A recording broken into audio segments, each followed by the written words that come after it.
Desde 1946 que os jogos de azar eram proibidos no Brasil, né? Nós tivemos ali no presidente Eurico Gaspar Dutra, que assumiu a presidência em 1946, logo após 15 anos de Era Vargas, né? 1930 até 45, nós tivemos ali no presidente Dutra a proibição dos jogos de azar no Brasil. Os hotéis cassinos fecharam. No auge dos cassinos no Brasil, chegamos a ter cerca de 70. O presidente Dutra, através de um decreto que ficou conhecido na época como o Decreto da Moralidade, proibiu a prática. Aqui no Rio de Janeiro, né, a então capital da República, vivíamos um clima de jogatina, de busca por ganhos fáceis, dinheiro fácil, busca por riquezas da noite para o dia, muito intenso, desde a política do encilhamento que ocorreu no governo provisório de Marechal Deodoro da Fonseca com seu ministro da Fazenda, Rui Barbosa. Rui Barbosa só queria uma coisa: modernizar a economia brasileira, que era muito dependente naquele momento de um produto, o café. Ali no finalzinho do século XIX, 1890, 1891, ele teve uma ideia: eu vou aumentar a emissão de papel moeda e facilitar acesso ao crédito, para que as pessoas peguem esse dinheiro, peguem esse papel moeda que está largamente sendo emitido, né, fabricado, para investir em outros segmentos da economia e indústrias. O objetivo era industrializar o Brasil, modernizar a economia brasileira, diversificar a economia brasileira. Então, Rui Barbosa passou um abençoado aqui com uma moto rosnando a 1000 por hora, né? Então, o ministro da Fazenda, Rui Barbosa, a finalidade dele era emitir papel moeda, facilitar acesso ao crédito para modernizar a economia brasileira. Só que as pessoas começaram, já que essa emissão de papel moeda completamente sem fiscalização, sem controle, sem lastro, começou a ocorrer o quê? As pessoas começaram a pegar esse dinheiro e investir em outros segmentos da economia. No café, as pessoas começaram a pegar esse dinheiro, abrir indústrias fantasmas, empresas fictícias e investir no café. E para piorar a situação, começou a haver no nosso sistema financeiro a criação de empresas fictícias, projetos mirabolantes, projetos sensacionais, mas que só existiam no papel. E as pessoas vendiam ações dessas empresas fictícias, dessas empresas fantasmas. Então, as especulações na Bolsa de Valores começaram a ocorrer aos montes. Era como se fosse uma grande jogatina. No Rio de Janeiro do final do século XIX, milionários surgiam da noite para o dia e falências ocorriam, grandes impérios caíam da noite para o dia.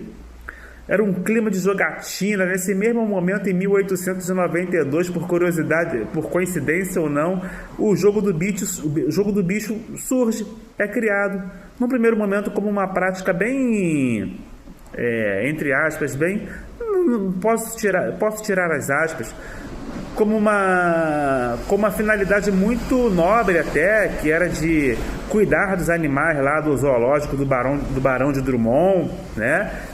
Mas aqueles inocentes sorteios rapidamente ultrapassaram os muros do zoológico e começaram a ocorrer em todas as esquinas do Rio de Janeiro. O clima de jogatina estava no ar e a todo vapor. 1900, 1910, 20, 30, 40, mesmo o jogo do bicho sendo ali proibido ainda no final do século XIX, ele continuou ocorrendo e nós vemos isso até os dias de hoje.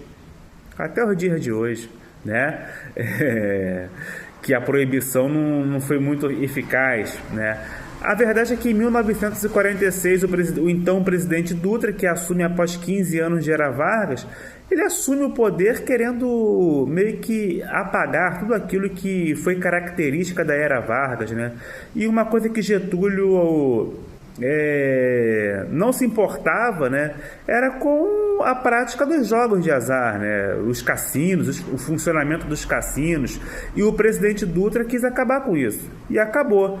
baixou um decreto lá em 1946 que ficou conhecido como Decreto da Moralidade e proibiu os jogos de azar no Brasil. Proibiu. Hotéis, cassinos, né, porque não eram apenas salões, né, de jogos. Os salões estavam ali, mas ao redor tinha um restaurante, nós tínhamos restaurantes, hotéis, né, uma série de outros entretenimentos. E esses entretenimentos faliram, quebraram após o Dutra assinar o decreto, né, esse decreto da moralidade. Dizia-se que os jogos de azar eram muito degradantes para a sociedade, muito degradantes. Então esses hotéis cassinos faliram, muitos faliram, milhares, dezenas de milhares de pessoas perderam seus empregos, não receberam seus direitos trabalhistas, né?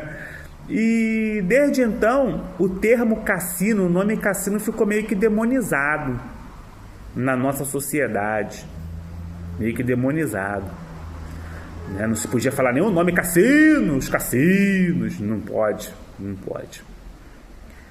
Mas tudo que é ruim no Brasil e que não pode, que ninguém nem quer ouvir falar, se você requentar e trocar de nome, as pessoas até aceitam. Hoje, o que nós temos na nossa sociedade? As bets, que nome bonito, né? As bets, atreladas, casadas com o esporte mais popular do Brasil e do mundo, o futebol. O futebol. Não dizem por aí que todo brasileiro é um treinador de futebol?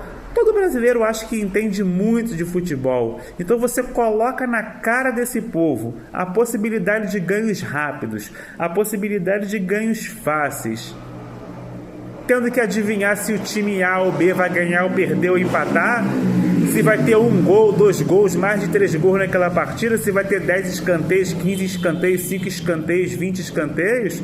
Isso é mamata pro povo que mais entende de futebol no mundo, pro povo brasileiro. E isso daí é fácil. Para pagar a conta de luz, é só dizer que o Flamengo vai ganhar do 15 de Piracicaba. Para pagar a conta d'água, basta dizer que a seleção brasileira vai ganhar do Equador. Para pagar o IPTU, basta dizer que vai rolar um empate no Palmeiras e Corinthians. É mole, gente, é mole.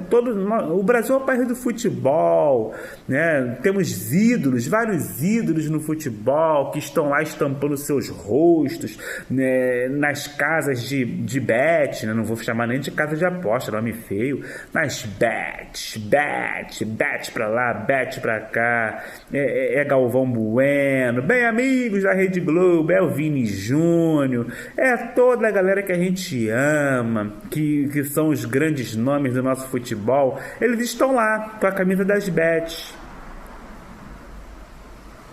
que não passam de verdadeiros cassinos, gente. Cassinos online. É a modernidade, é o celular, é a internet, são os aplicativos, é o tempo que nós vivemos. E a propaganda, ela vem cercada de glamour, de possibilidade realmente de ganhos fáceis. E essas pessoas que são exemplo para as nossas crianças, nossos jovens, nossos adolescentes, eles ainda se prestam a isso, de botar a cara deles, a imagem deles numa coisa que está que já se alastrou no nosso país como uma droga. As pessoas estão doentes. Saiu uma pesquisa recente aí dizendo que 88% das pessoas que apostam nessas bets, né, nesses cassinos que o presidente Dutra proibiu lá atrás, estão endividadas. Pesquisas mostram que pessoas jogam para pagar a conta de luz, para pagar a conta, dívida de banco. E essas mesmas pesquisas mostram que essas pessoas não ganham. Gente, tudo isso é friamente calculado, como dizia aquele super-herói. Tudo isso é friamente calculado, algoritmos. Nenhuma casa de aposta coloca o bloco na rua para você ganhar.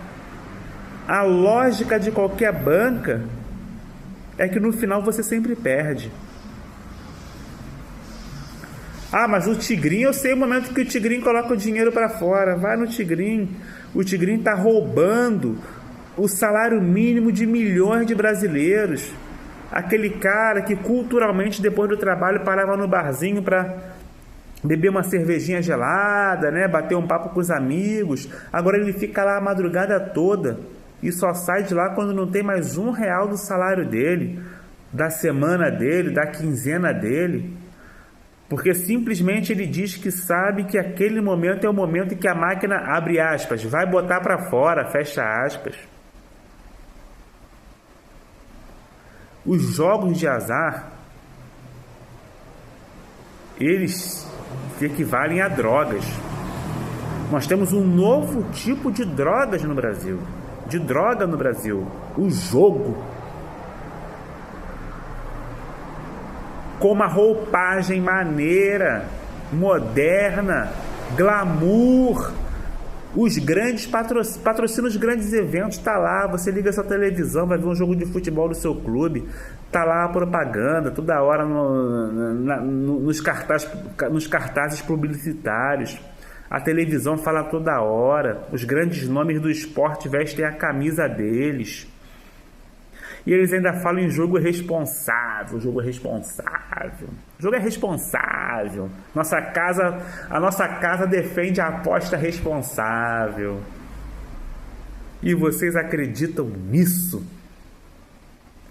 Será que nós viramos tão bobos ao ponto de acreditar que quem monta uma banca de aposta está preocupado com um jogo responsável?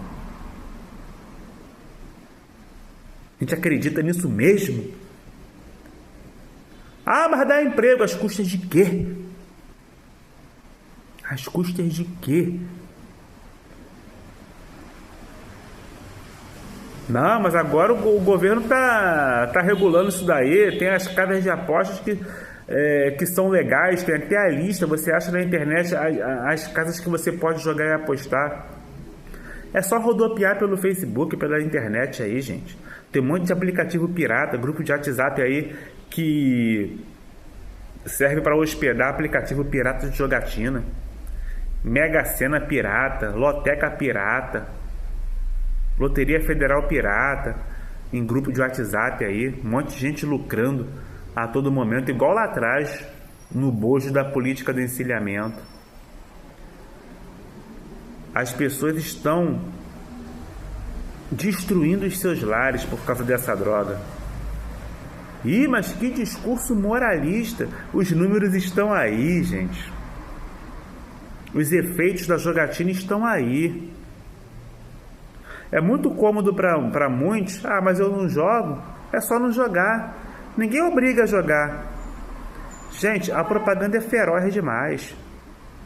Propaganda, o marketing, ele tem vários gatilhos psicológicos que acabam acorrentando milhões de pessoas. E o nosso país, e quando você implementa isso num país que não tem educação financeira, em que o povo não tem um controle emocional, não tem educação, não tem preparo,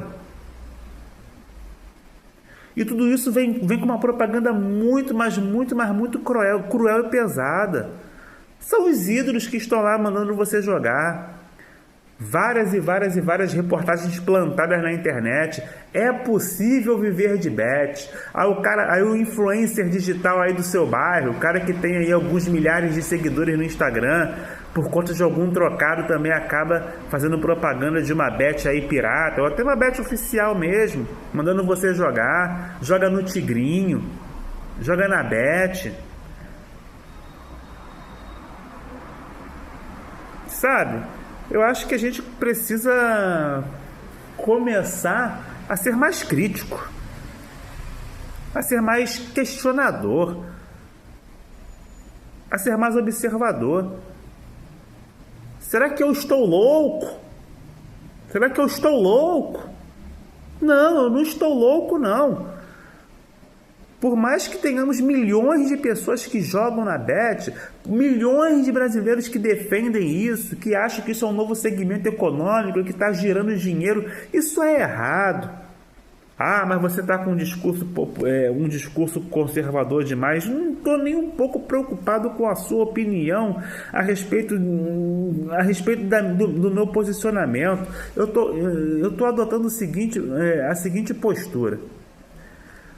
Eu tenho a minha consciência muito tranquila e resolvi fazer aquilo que eu acho que é certo. Porque boas ideias não mudam o mundo. O que muda o mundo são boas ações, boas práticas. Boas práticas. Ideias. Tem um monte de gente aí com boas ideias. Já passou pela nossa humanidade um monte de filósofo que tem frase bonita que até hoje um monte de gente reproduz, mas que não acrescentou em nada. Porque não tem obra prática nenhuma. Nenhuma. Então, eu creio que é necessário que levantemos a nossa voz para denunciar determinadas coisas. Eu creio que é necessário. Eu creio que é necessário fazer isso. Ah, mas você é uma gota no oceano. A imensidão do oceano, ela não pode ser explicada, a complexidade do oceano, ela não pode ser explicada sem antes você conhecer a complexidade das moléculas. Então, pequenas ações podem produzir grandes resultados, que você pode não ver e não enxergar. Mas é preciso se posicionar. É preciso, em algum momento, questionar tudo aquilo que vem prejudicando o nosso tempo.